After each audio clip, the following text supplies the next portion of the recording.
नमस्कार। आज हम देखेंगे कि आयुर्वेद में कोलोस्ट्रम यानी खीस या जिसको बॉली भी कहते हैं, जो गाय पहली बार जब बच्चा देती है उसका जो शुरू शुरू में दूध निकलता है 1 हफ्ते तक का, उसको आप खीस, बॉली या कोलोस्ट्रम कहते हैं। तो आयुर्वेद में इसके क्या गुण हैं, चलिए देखते हैं। आयुर्वेद में कोलोस्ट्रम यानी खीस को पीयूष कहते हैं। तो इसके विषय में हमारे ऋषि कहते हैं कि खीस या बॉली शुक्रजनक है, वीर्यवर्धक है, यानी ये स्पर्म काउंट को इंक्रीज़ करती है, ये ब्रीहण करती है यानी शरीर को मोटा करती है, शरीर का वज़न बढ़ाती है। तो यानी जिन लोगों को अपना वेट बढ़ाना है तो उन लोगों के लिए विशेषकर ये फ़ायदेमंद है। लेकिन जिन लोगों का वेट पहले से ही ज़्यादा है या मोटे लोगों के लिए ये सूटेबल नहीं है, उनको इसे अवॉइड करना चाहिए या बहुत ही कम क्वांटिटी में खाना चाहिए।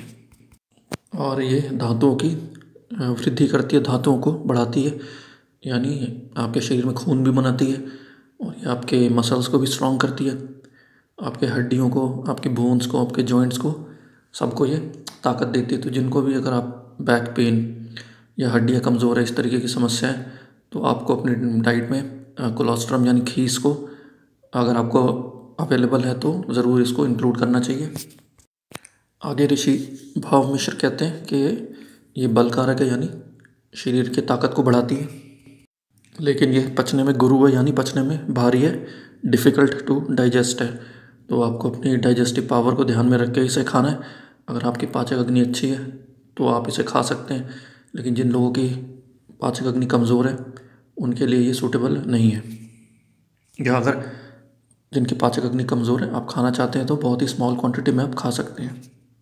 और ऋषि कहते हैं कि ये कफ कारक है, यानी कफ की वृद्धि करती है। तो अगर आपको कफ रोग है, सर्दी ज़ुकाम है, नज़ला बलगम, तो उन कंडीशंस में भी आपको इसको नहीं खाना है।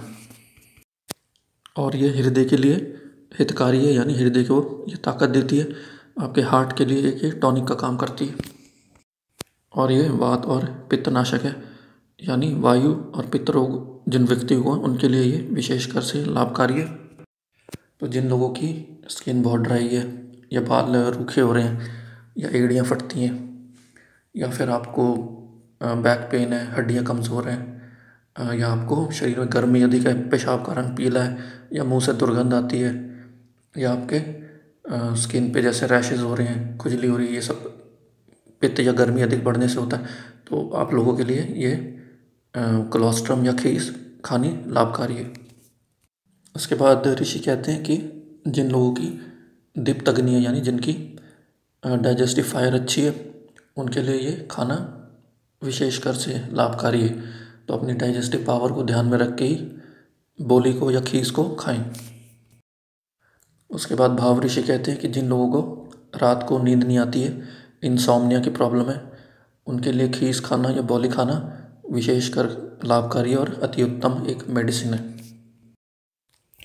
तो ये थी आज की हमारी जानकारी कोलोस्ट्रम यानी खीस, या जिसको संस्कृत में पीयूष कहते हैं, उसके बारे में। तो आप इसको खा सकते हैं, लेकिन अपनी पाचक अग्नि को ध्यान में रख के खाएं, ये पचने में भारी होती है। तो अगर ये जानकारी आपको अच्छी लगी है तो आप इसे दूसरों के साथ भी शेयर करें, इसको लाइक करें। और thank you for watching. Until next time, take care, bye.